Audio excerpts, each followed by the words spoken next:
Halo Pak Hari, salam jumpa kembali bersama saya Listia di podcast Huma Itah. Rumah kita, suara kita untuk kita.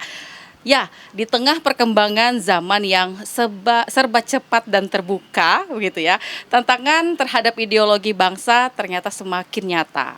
Paham radikal dan intoleran, begitu ya, dapat menyusup secara halus melalui berbagai saluran, termasuk media sosial dan lingkungan di sekitar kita. Jadi, oleh karena itu, membangun ketahanan ideologi, terutama dengan memperkuat nilai-nilai Pancasila, Undang-Undang Dasar 1945, NKRI, dan Bhinneka Tunggal Ika, ini menjadi hal yang sangat krusial.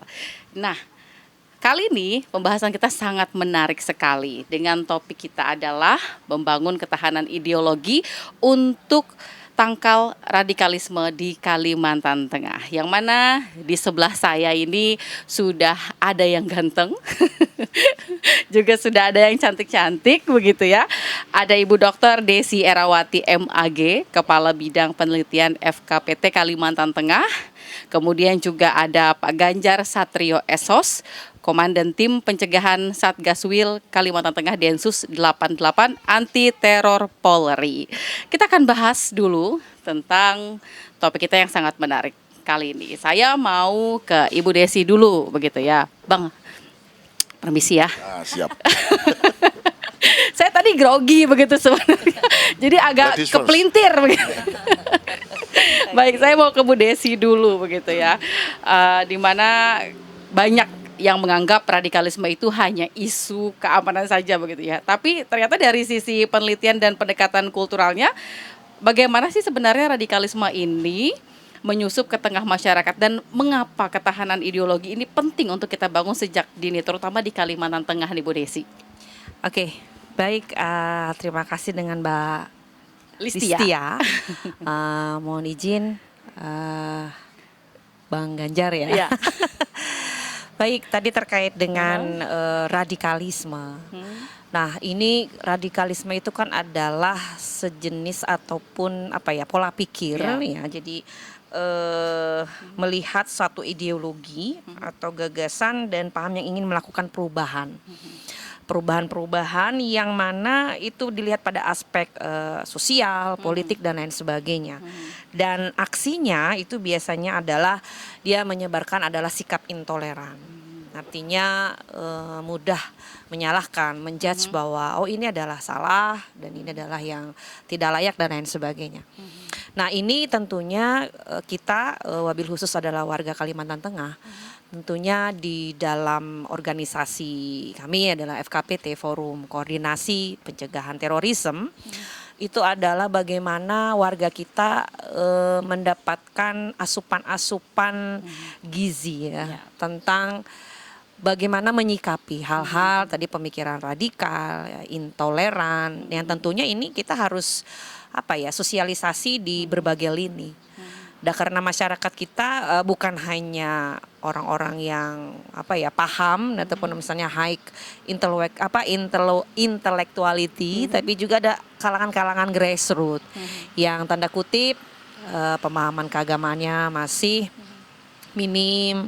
Kemudian ditambah lagi dengan tingkat pendidikan yang masih minim juga, dan ini sangat rentan terhadap paham-paham demikian. Nah, ini tentunya menjadi PR bersama. Tadi kami juga dari FKPT juga dari Densus 88. Artinya semua pemerintah, masyarakat ini menjadi PR bersama. Jadi Kalimantan Tengah bagaimana bisa menyikapi hal-hal yang demikian, atau kalau dalam bahasa kita adalah mitigasi ya. Berusaha untuk melakukan pencegahan dengan melakukan kegiatan-kegiatan yang sifatnya adalah sosialisasi, himbauan dan lain sebagainya. Begitu. Oke. Nah, kalau begitu saya mau ke Bang Ganjar lagi nih. Jadi sebagai bagian dari garda terdepan nih, paling depan nih Bang Ganjar ya, dalam pencegahan terorisme. Bagaimana nih Bang Ganjar melihat potensi ancaman radikalisme di Kalimantan Tengah saat ini, dan seperti apa nih bentuk pencegahan yang paling efektif dilakukan agar masyarakat itu tidak mudah terpapar paham ekstrim gitu, Bang? Baik, terima kasih ya. Yang pertama saya ucapkan selamat pagi pemirsa menjelang siang. Assalamualaikum warahmatullahi wabarakatuh. Sebelumnya tentunya supaya pemirsa di rumah, pendengar setia RRI di rumah, supaya tahu dulu apa sih Densus 88. Kan itu dulu Mbak ya. Ya. Izin Bu Dokter ya. Jadi Densus 88 ini merupakan kesatuan organisasi di Kepolisian Republik Indonesia tentunya. Sekarang terkait struktur organisasi dengan Polda Kalteng itu seperti apa? Ya, seperti itu Bu Dokter ya. Jadi banyak rekan-rekan di luar sana bahwasanya ini aja kita ambil contoh aja untuk bersurat ya, biasanya bersurat kepada kita ini masuknya ke Polda Kalteng. Nah, secara struktur kita dengan Polda Kalteng itu tidak ada struktur di dalamnya. Densus 88 Polda Kalteng tidak ada. Tetapi kita langsung dari Mabes Polri. Nah, di wilayah hukum Kalimantan Tengah di Satgaswil Densus 88 Kalimantan Tengah kita dipimpin oleh satu orang komisaris besar polisi, Kombes. Dan di dalamnya ada fungsi-fungsi daripada fungsi intelijen, ada fungsi pencegahan, dan kita juga ada fungsi Idensos. Di mana pencegahan tadi seperti Ibu Dokter sudah sampaikan, kita mencegah bagaimana supaya paham-paham yang tidak sesuai dengan NKRI, intoleransi, radikalisme, dan terorisme tidak bisa mencoba-coba masuk ke wilayah Kalimantan Tengah. Nah, sedangkan kita juga punya fungsi Idensos, ya makanya di sini Densus 88 itu dikatakan kalau nasi goreng paket lengkap, Mbak.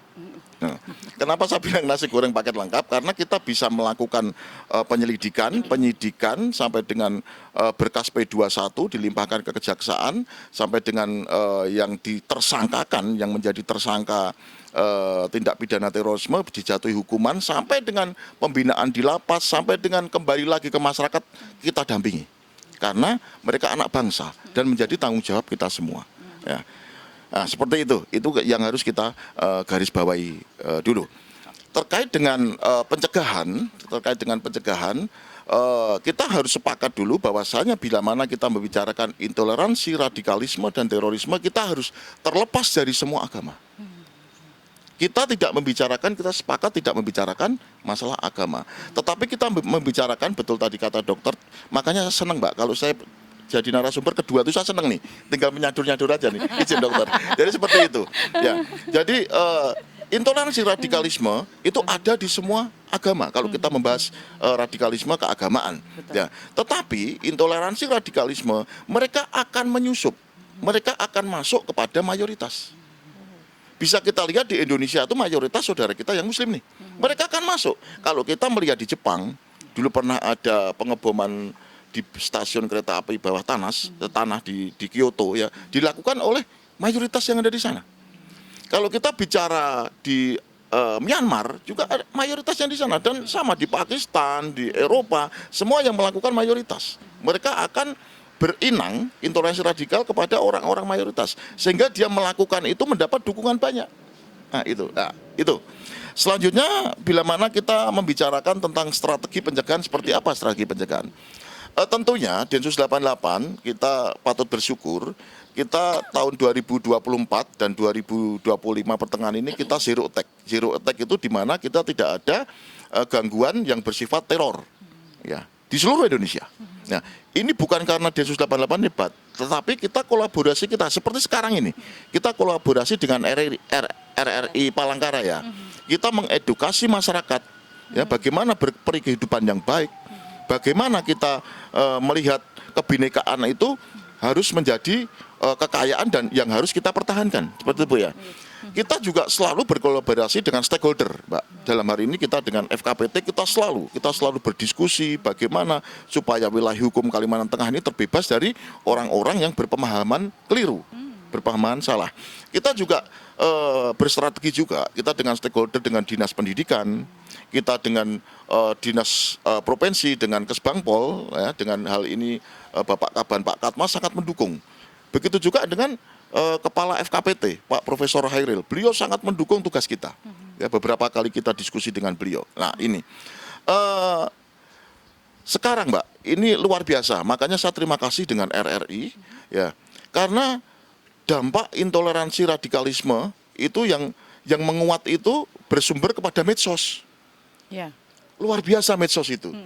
Nah, dan kita di sini juga ada patroli cyber. Bisa kita bayangkan. Sekarang sebetulnya kelompok-kelompok intoleransi radikalisme itu minoritas. tetapi betapa militannya mereka. Bila mereka membuat propaganda di medsos, baik itu di Facebook, di TikTok, itu mereka selalu militan. Nah inilah, nah, kita menghimbau, saya menghimbau kepada warga negara, warga masyarakat Kalimantan Tengah, ayo kita bersama-sama, ya, kita melihat bila mana memang di media muncul propaganda atau berita-berita yang bersifat intoleran dan radikal, ya, kita sama-sama mengkanter, ya.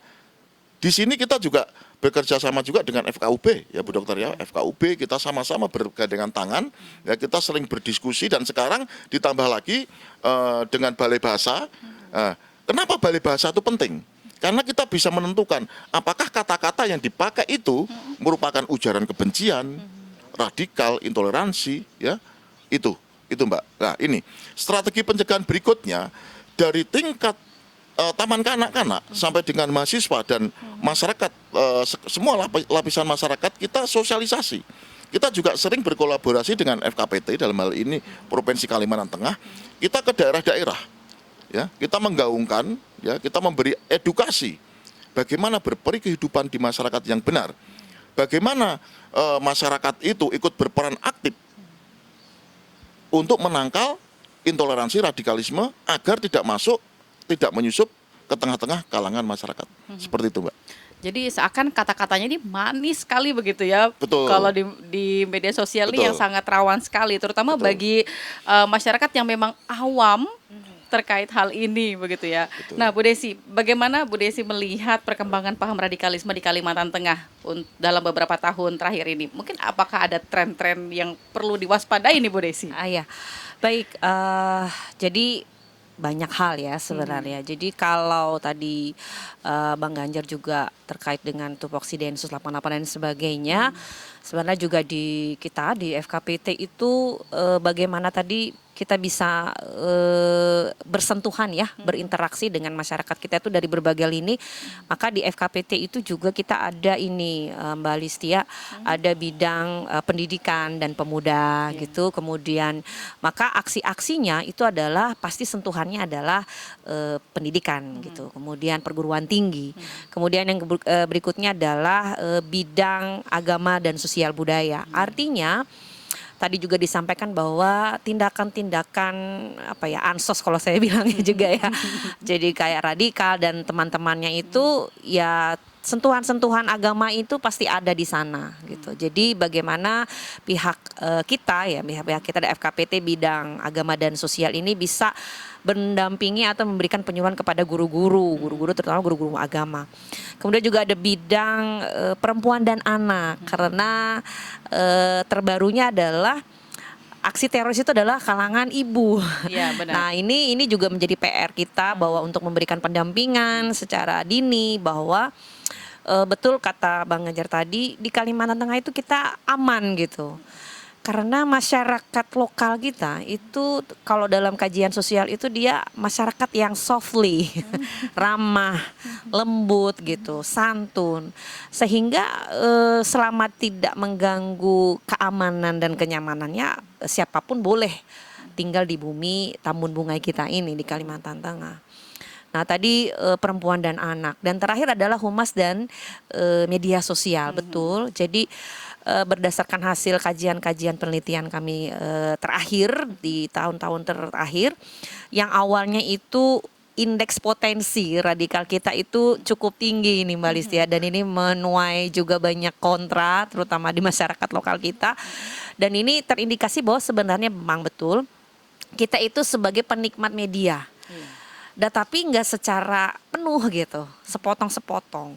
Artinya di sini, tapi dia tidak berani juga buat menyebarkan. Makanya agak tinggi di sini pada dimensi pemahaman daripada sikap. Dan berjalannya waktu, tentunya di sini, alhamdulillah di tahun terakhir di 2024 kita untuk indeks potensi radikal itu masih dalam tataran aman. Kalau boleh diinikan adalah secara nasional itu 11,6 dan kita posisinya adalah 10,7 di urutan ke-19. Artinya tetap walaupun ini dalam tataran aman, safety, bukan berarti air tenang, tanda tak dalam itu juga tanda kutip. Iya. Nah, jadi dalam kajian sosial itu bahwa konflik laten ini yang perlu kita perhatikan. Konflik yang munculnya dari arah bawah, arus bawah. Maka dari itu semuanya kita tetap bekerja sama dalam hal mitigasi tadi. Bagaimana bisa merangkul dari semuanya, dari Gen Z, kemudian dari perempuan, dari anak, kampung, desa, karena mereka juga biasanya menyusupnya adalah di tempat-tempat yang terisolasi, sehingga tidak mudah untuk dipantau oleh yang lainnya. Jadi insya Allah gitu ya, Kalimantan Tengah dengan organisasi dan pemerintah tentunya kita mencoba untuk bagaimana warga Tambun Bunga ini tetap aman, damai, nyaman, sejahtera, dan memang harus kerja keras semuanya. Iya, ini Gitu, pasti Mbak Listia. keinginan kita semua begitu Bang Ganjar ya. Kalau kita ini tenang, damai, jadi kita duduk aja nih gabut gitu.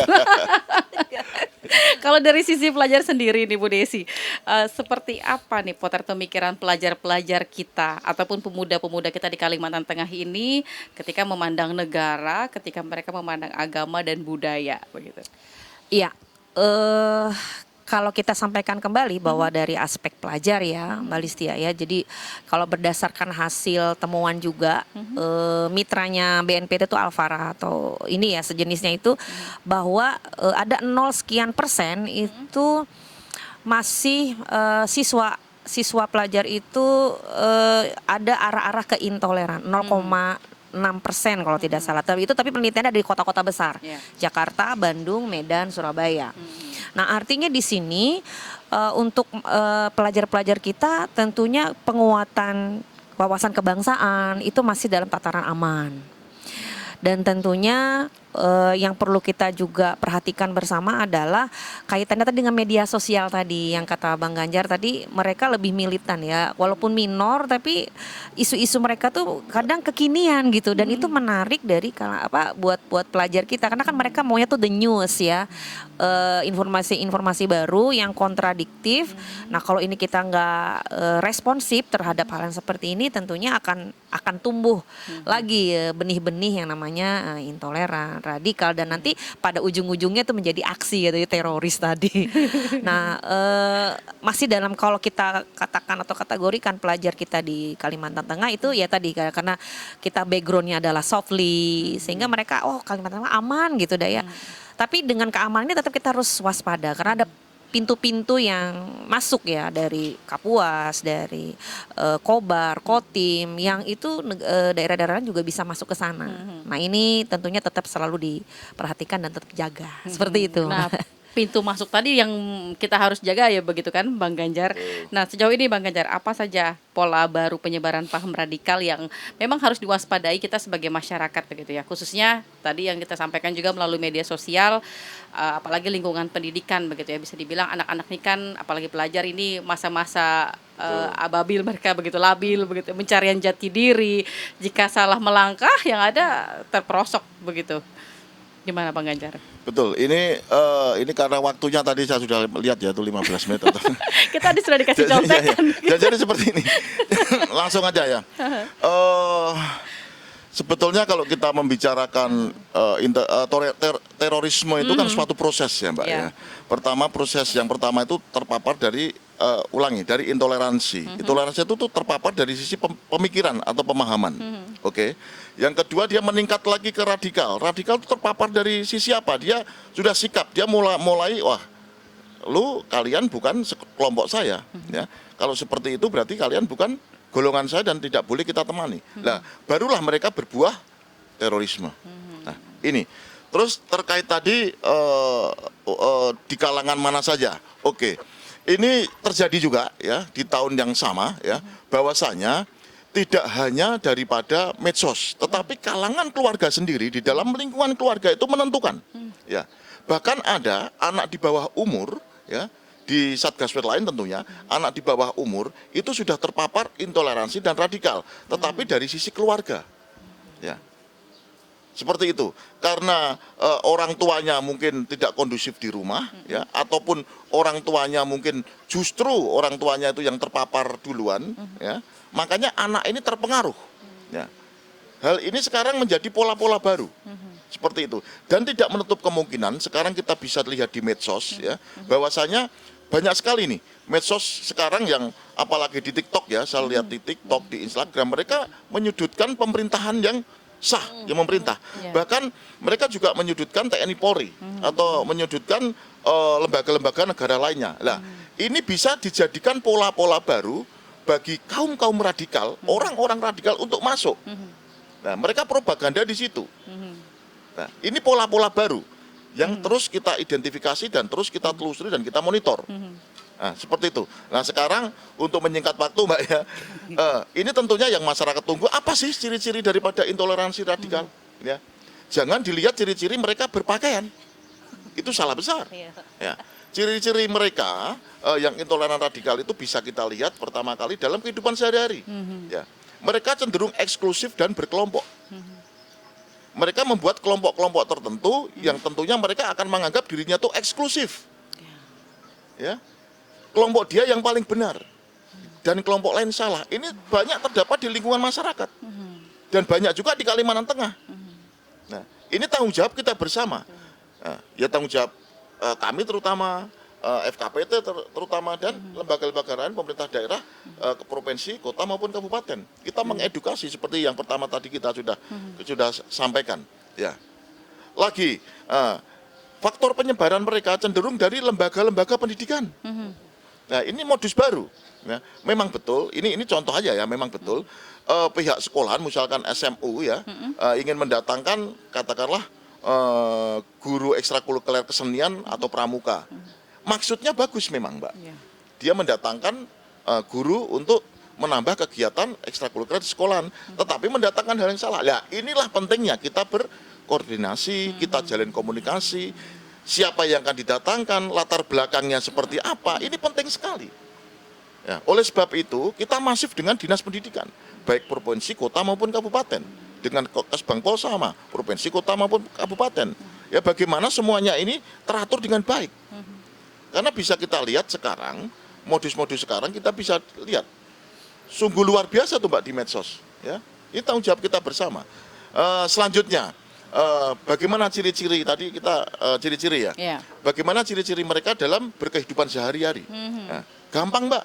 Contohnya di sebuah sekolah, dia tidak ada lambang negara, tidak melakukan penghormatan, dan ada sekelompok orang yang tidak melakukan penghormatan. Nah, ini sudah kelihatan. Ini ciri-ciri yang jelas.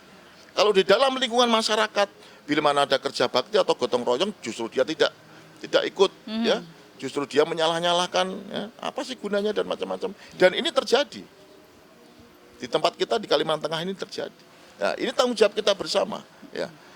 Pada kesempatan yang bagus ini berkali-kali saya ngomong bila mana saya dipanggil sebagai narasumber, baik di pemerintahan, di sekolahan, ya, apalagi kita masif Mbak dari RT, RW, kelurahan, kecamatan semua kita masif kita lakukan kegiatan sosialisasi.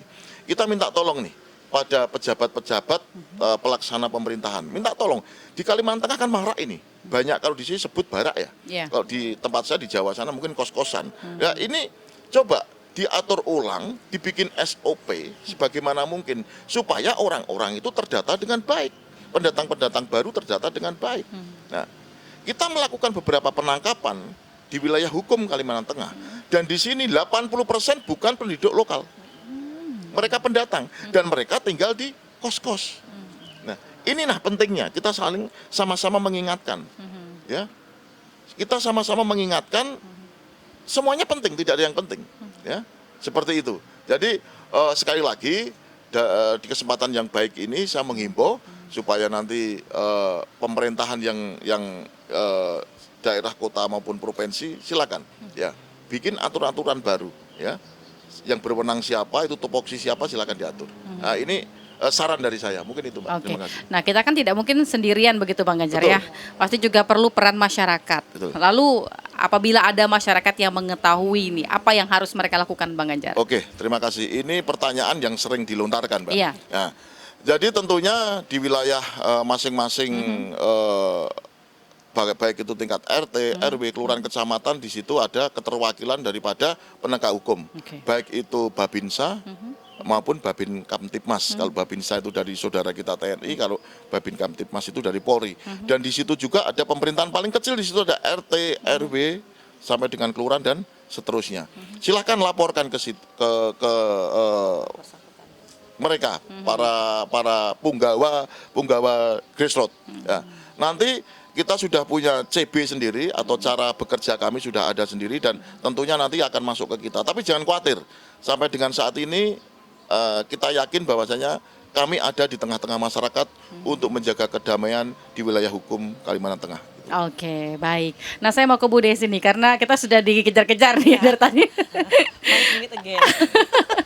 Baik Bu Desi, strategi FKPT sendiri untuk menjadikan Pancasila ini sebagai tameng lah ya, tameng ideologis dalam menghadapi propaganda radikal berbasis agama atau ideologi transnasional ini seperti apa? Mungkin ada program-programnya juga nanti ke depan. Ya, jadi gini Mbak Listia, di FKPT Provinsi Kalimantan Tengah kita kan ada 5 bidang tadi. Tadi untuk menyentuh generasi muda dari usia dini sampai kepada perguruan tinggi itu ada di bidang pendidikan dan kepemudaan dan olahraga. Kemudian nanti akan ada program-program yang memang dititipkan oleh BNPT kepada FKPT masing-masing provinsi. Sama juga hanya dengan perempuan dan anak. Di sini akan menggandeng para punggawa-punggawa di rumah ya, jadi aktivis-aktivis perempuan dan lain sebagainya. Itu juga akan ada kegiatan insya Allah tahun ini. Kemudian juga ada di bidang humas dan media sosial. Di situ nanti akan ada lomba durasi 5 menit dan seterusnya, yang mana itu adalah ajakan untuk memberikan informasi-informasi bahwa ini loh intoleran itu adalah forbidden gitu, dilarang buat kita semua. Dan yang terakhir tadi bidang agama dan sosial budaya. Artinya dari 5 inilah kita akan masuk ke dalam sisi-sisi masyarakat tersebut, dan kami sebagai bidang pengkajian dan penelitian tentunya selalu memotret bahwa ini potensi apa yang bisa kita gunakan untuk bisa meredam atau meminimalisir yang namanya paham-paham intoleran, radikal, dan jangan sampai kepada aksi terorisnya. Seperti itu. Jadi sudah kita rancang insya Allah di dalam tahun ini ya 2025. Begitu Mbak Listia. Oke, terakhir closing statementnya apa nih Bu Desi untuk pemirsa kita nih pada podcast Huma Itah kita? Baik, satu kalimat kali ya. Berbeda itu indah.